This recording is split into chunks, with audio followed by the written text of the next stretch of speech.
Hey, I'm Joe Kurtenbach with American Rifleman, and today we're out at the range field testing the Savage A22 Rimfire rifle. Now that you can actually find .22 ammunition again, it's a great time, summer's here, to get out there and actually do some plinking, and that's exactly what we're doing today.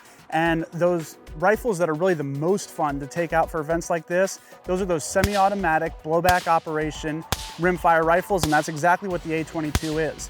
The A22, which was preceded by the A17 and the A22 Magnum rifle, it's really been revamped over the last couple of years, and it's coming into its own. There's a lot of variants from Savage, and the one we have here is actually the Pro Varmint model.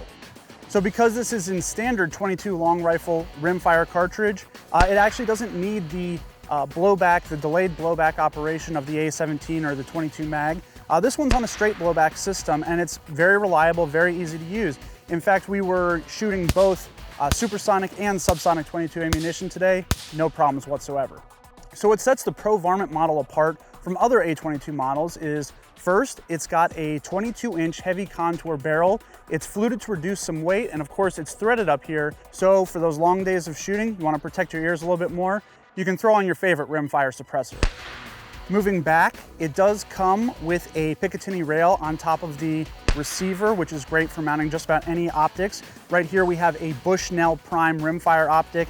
I'm really liking this. It's got a lot of features in terms of magnification. It's a 3.5 to 10, and plenty of controls up here for your parallax, and of course getting that proper zero in, and then you can obviously reset the zero. So it's a great little scope that's really gonna take you all the way from just plinking at 25 yards out to longer 22 shots, rimfire shots. Nice little scope.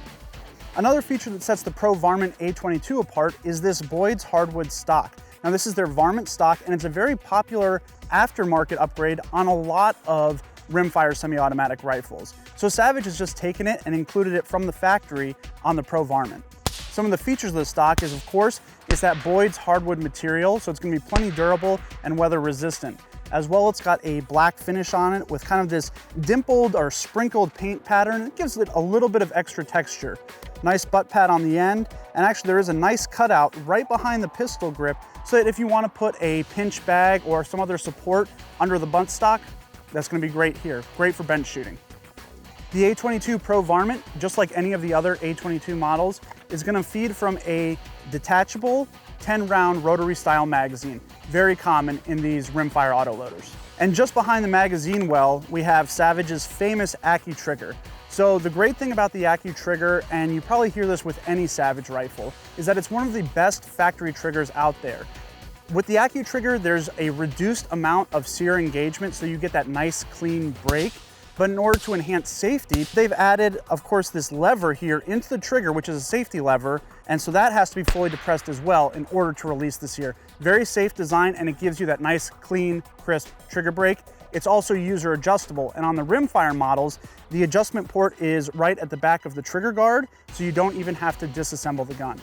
So for those of you who do want a little bit of extra power, but you love this Pro Varmint model, there are Savage A22 Magnums and A17s in the Pro Varmint configuration. Those, of course, just use Savage's delayed blowback system.